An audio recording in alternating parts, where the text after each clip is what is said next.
ಅದೇ ರೀತಿ ಮನೆ ಕಾರ್ಯಕರ್ತರಾದಂಥ ರಮೇಶ್ ಬಾಬು ಸಹೋದರಿ, ಅದೇ ರೀತಿ ಸಂಘಟನಾ ಕಾರ್ಯಕರ್ತರಾದಂಥ ರಾಘವೇಂದ್ರ ಸಹೋದರಿ, ಶೇಷನ, ಇಷ್ಟು ಜನ ವಿಚಾರ ಏನಂದರೆ ಇತ್ತೀಚೆಗೆ ಅಕ್ರಮವಾಗಿ ನೇಮಕಾತಿ ನಡೀತಾ ಇರೋ ಈ ದೊಡ್ಡ ಭ್ರಷ್ಟಾಚಾರವನ್ನು ನಮ್ಮ ವಕೀಲರಾದಂಥ ಪ್ರಸಾದ್ ಎಲ್ಲ ಎಲ್ಲ ದಾಖಲೆಗಳ ಮುಂದೆ ತಮ್ಮ ಮುಂದೆ ವ್ಯಾಪ್ತಿಯಲ್ಲಿ ಒಂದು ನೇಮಕಾತಿ ಆದೇಶನ ಪ್ರಕಟಣೆ ಮಾಡಿದ್ದಾರೆ. ನೇಮಕಾತಿ ಆದೇಶ ಏನು ಅಂತ ಅಂದ್ರೆ 10% ಇನ್ ಸರ್ವಿಸ್ ಕೋಟಾ ಅಂತ ಅದನ್ನ ಹೇಳ್ತಾರೆ ಅವರು. ನನಗೆ ಗೊತ್ತಿದ್ದಾಗೆ ಬರೀ ಬೆಸ್ಕಾಮಲ್ಲಿ ಮಾತ್ರ ಈ ಆಪ್ಷನ್ ಇದೆ. ಕೆಪಿಟಿಸಿ ಬೆಸ್ಕಾಮಲ್ಲಿ, ಬೇರೆ ಇಲಾಖೆಗಳಲ್ಲಿ ಈ ವ್ಯವಸ್ಥೆ ಇಲ್ಲ. ಈ ವ್ಯವಸ್ಥೆ ಯಾಕೆ ತಂದ್ರು ಅಂತ ನಮಗೂ ಗೊತ್ತಿಲ್ಲ. ಈ ಮುಂದಕ್ಕೆ ಕೇಳಿ ತಿಳ್ಕೋಬೇಕು. ಇದರಲ್ಲಿ ಏನಾಗಿದೆ ಅಂತಂದ್ರೆ 10% ಇವಾಗ 10th ಪಾಸ್ ಮಾಡಿ ಯಾವುದೋ ಒಂದು ಕೋರ್ಸ್ಗೆ ಜಾಯ್ನ್ ಆಗ್ಬಿಡ್ತಾರೆ. ಡಿಪ್ಲೊಮಾ ಕೋರ್ಸ್ ಜಾಯ್ನ್ ಆಗಬೇಕು ಅಂತಂದ್ರೆ ಕ್ರೈಟೀರಿಯಾಸ್ ಇದೆ. ಏನು ಅರ್ಬನ್ ಅಲ್ಲಿ ಇರಬೇಕು ಅಂತ AICTE ಗೈಡ್ಲೈನ್ಸ್ ಇದೆ. ಅಂದ್ರೆ ಕಾಲೇಜಿಂದ 50 ಕಿಲೋಮೀಟರ್ ಒಳಗಡೆ ಇರುವಂತ ವಿದ್ಯಾರ್ಥಿಗಳು ಅಥವಾ ಯಾವ ವ್ಯಕ್ತಿ ಕೆಲಸ ಮಾಡ್ತಾ ಇದ್ದಾನೆ ಆ ಕೆಲಸದಿಂದ 50 ಕಿಲೋಮೀಟರ್ ಒಳಗಡೆ ರೇಡಿಯಸ್ ಅಲ್ಲಿ ಕಾಲೇಜ್ ಇರಬೇಕು. ಕಾರಣ ಏನು ಅಂತಂದ್ರೆ ಅವರು ಯಾವುದೇ ಕಾರಣಕ್ಕೂ ರಜೆ ಹಾಕ್ಬಿಟ್ಟು ಕೆಲಸಕ್ಕೆ ಕಾಲೇಜಿಗೆ ಬರೋವಾಗಿಲ್ಲ. ಕೆಲಸ ಮಾಡ್ಬೇಕು, ಪ್ರತಿದಿನ ಕೆಲಸ ಆದ್ಮೇಲೆ ಕಾಲೇಜಿಗೆ ಬರಬೇಕು.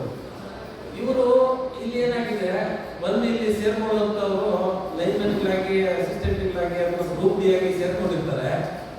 ಬಂದು ಕೆಲವೊಂದು ಕಾಲೇಜುಗಳಿದೆ, ವಿಶೇಷವಾಗಿ ಅದರಲ್ಲಿ ನಾಡ್ಗಿ ಕಾಲೇಜ್ ಅಂತ ರಾಜಾಜಿನಗರದಲ್ಲಿ ಇರುತ್ತೆ. ಅಲ್ಲಿ ಬಂದು ಅಡ್ಮಿಷನ್ ತಗೊಂಡ್ಬಿಡ್ತಾರೆ.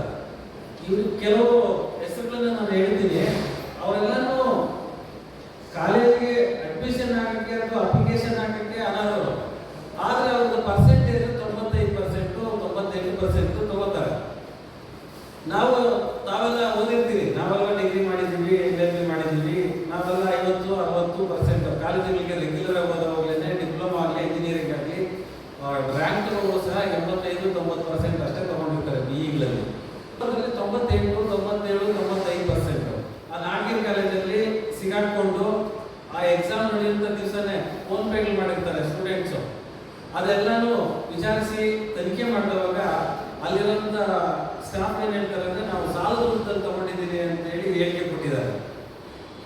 ಒಂದು ಇವರು ಎಕ್ಸಾಮ್ ಬರೆಯಲ್ಲ, ಅಡ್ಜಸ್ಟ್ಮೆಂಟ್ ಮಾಡಿಕೊಂಡು ಸರ್ಟಿಫಿಕೇಟ್ ತಗೊಂಡು ಬಂದು ಈ ನೇಮಕಾತಿಯಲ್ಲಿ ಸೇರ್ಕೊಂಡ್ಬಿಡ್ತಾರೆ. ಗ್ರೂಪ್ ಡಿ ಆಗಿದ್ದಂಥ ವ್ಯಕ್ತಿ ಇವತ್ತು ಇಂಜಿನಿಯರ್ ಆಗ್ಬಿಡ್ತಾನೆ, ಅವನಿಗೆ ABCD ಬರಲ್ಲ. ಆಮೇಲೆ ಅವ್ರು ಹಾಗೆ JE ಆಗ್ತಾರೆ, ಈಗ ಆಮೇಲೆ AE ಆಗ್ತಾರೆ, AWE ಆಗ್ತಾರೆ, ಪ್ರಮೋಷನ್ ಹಾಕೊಂಡು ಹೋಗ್ತಾ ಇರ್ತಾರೆ. ಇದ್ರ ಹಿಂದೆ ಉನ್ನಾರ ಇರುವಂಥದ್ದು ನಮಗೆ ಕೇಳ್ಪಟ್ಟಿರುವಂಥದ್ದು MD KPTC ಅಲ್ಲಿ ಅವ್ರ ಸಂಬಂಧಿಕರಿಗೆ ಯಾಕೋ ಸಹಾಯ ಮಾಡಬೇಕು ಅನ್ನೋ ಒಂದೇ ಒಂದು ಉದ್ದೇಶಕ್ಕೆ ತರಾತುರಿಯಲ್ಲಿ ಈ ನೇಮಕಾತಿನ ಆದೇಶ ಮಾಡಿದ್ದಾರೆ. 15ನೇ ತಾರೀಕು ಸಾಯಂಕಾಲ ಬರೀತಾರೆ, ನೇಮಕಾತಿನ ರಿಲೀಸ್ ಮಾಡ್ತಾರೆ. ಅವ್ರು ಹೇಳೋದೇನು, 14ನೇ ತಾರೀಕಿಗೆ ನಾವು ರಿಲೀಸ್ ಮಾಡಿದ್ದೀವಿ ಅಂತ. ಕ್ಯಾಂಡಿಡೇಟ್ಸ್ಗೆ ಗೊತ್ತಾಗೋದು 15ನೇ ತಾರೀಕು. 14ನೇ ತಾರೀಕಿಗೆ ಇವರು ಮಿನಿಟ್ಸ್ ಆಫ್ ಮೀಟಿಂಗ್ ಮಾಡಿ ನಾವು ಪಬ್ಲಿಷ್ ಮಾಡಿದ್ದೀರಿ ಅಂತ ಹೇಳ್ತಾರೆ. ನಾವು ಇದನ್ನ ಮಾನ್ಯ ಇಂಜಿನಿಯರ್ ಸಚಿವರು ಮತ್ತೆ ACS MD ಅವರ ಗಮನಕ್ಕೆ ತಂದವಾಗ ಕೇವಲ 15 ದಿವಸ ಹೆಚ್ಚಿನ ಕಾಲಾವಕಾಶ ಕೊಟ್ಟಿದ್ದಾರೆ. ವಿನ ನಾವು ತನಿಖೆ ಮಾಡ್ತೀರಿ, ಇದನ್ನೆಲ್ಲ ಇವರು ಸರಿಯಾಗಿ ಇಂಜಿನಿಯರ್ ಓದಿದಾರ.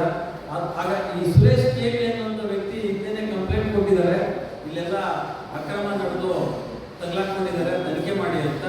ಅದ್ರ ಬಗ್ಗೆ ಯಾವುದೇ ತನಿಖೆ ಮಾಡ್ತಾ ಇಲ್ಲ. ಇವತ್ತು ನಾವು ನೀಟು ಮತ್ತೆ ಇನ್ನಿತರ ಪ್ರಶ್ನೆ ಪತ್ರಿಕೆಗಳು ಸೋರಿಕೆ ಆಗಿದೆ ಅಂತ ಹೇಳಿ ದೇಶಾದ್ಯಂತ ಹೋರಾಟ ಮಾಡ್ತಾ ಇದ್ದೀವಿ. ಆದ್ರೆ ಇಲ್ಲಿ ನಿಜವಾಗ್ಲೂ ಡಿಗ್ರಿ ಪಡೆದಿರುವಂತ, ಡಿಪ್ಲೊಮಾ ಪಡೆದಿರುವಂತ ವ್ಯಕ್ತಿಗಳು ಹೊರಗಡೆ ಸಾಕಷ್ಟು ಜನ ನಿರುದ್ಯೋಗಿದ್ದಾರೆ. ಅವರ ಪರಿಸ್ಥಿತಿ ಏನು? ಕೆಲಸವನ್ನ ಬಿಟ್ಟು ರಾಜಾಜಿನಗರಕ್ಕೂ ಹೋಗಿ ಡಿಪ್ಲೊಮಾ ಪಾಸ್ ಮಾಡಿದ್ದಾರೆ. ಸೊ ಈ ಒಂದು ಸಾಕು ಸ್ಕ್ಯಾಮ್ ಆಗಿದೆ ಇವರಿಗೆ ಅಂತ ಹೇಳೋದಕ್ಕೆ. ಬೇರೆ ಏನು ಗೌರ್ಮೆಂಟ್ ಮಾಡೋದಿಲ್ಲ. ಇಂತಹ ಸಿಂಪಲ್ ಕಾಮನ್ ಸೆನ್ಸ್ ಅನ್ನ ಕಳೆದುಕೊಂಡಿರುವಂತಹ MD ಅವರಿಗೆ ನಾವು ನೇರವಾಗಿ ಪ್ರಶ್ನೆ ಕೇಳಕ್ ಬಯಸ್ತೀವಿ. ನಿಜವಾಗ್ಲೂ ಒಬ್ಬ ಮನುಷ್ಯ ಓದ್ಕೊಂಡು ನಾಡ್ಗಿ ಕಾಲೇಜಿಗೆ ಹೋಗಿ ಸ್ಟಡಿ ಮಾಡಬಹುದಾ ಅಂತ. Point number 1. ಪಾಯಿಂಟ್ ನಂಬರ್ 2, ಒಂದು ರಚನಾ ಕಮಿಟಿಯನ್ನು ಸೃಷ್ಟಿಸಿ ಆ ಕಮಿಟಿಯಲ್ಲಿ ಪ್ರೂವ್ ಆಗಿದೆ, ಇವರು ದುಡ್ಡನ್ನ ತಗೊಂಡಿದ್ದಾರೆ, ಎಕ್ಸಾಮ್ ಅಲ್ಲಿ ಫೋನ್ ಪೇ, ಗೂಗಲ್ ಪೇ ಆಗಿದೆ. ಆ ಗೂಗಲ್ ಪೇ ಆಗಿರೋದನ್ನ ಇವ್ರು ಹೇಳ್ತಾರೆ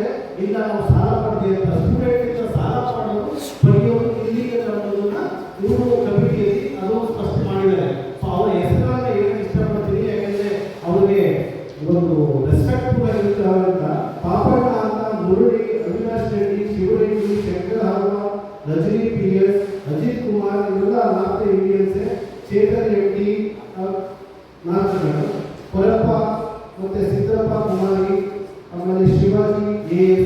ಸೊ ಇವರೆಲ್ಲರೂ ಆಲ್ಮೋಸ್ಟ್ ಬಂದಿರೋದು 95 ಕಿಲೋಮೀಟರ್, 62 ಕಿಲೋಮೀಟರ್, 70 ಕಿಲೋಮೀಟರ್ ಇಲ್ಲಿಂದ. ಅಂಡ್ ಅತಿ ಇಂಪಾರ್ಟೆಂಟ್ ಆಗಿ ಹೇಳಿದಂಗೆ ನೀವು ಸ್ಟಡಿ ಮಾಡಬೇಕು ಅಂದ್ರೆ ರೇಡಿಯಸ್ ಕಾಲೇಜು 50 ಕಿಲೋಮೀಟರ್ ಒಳಗಿರಬೇಕು.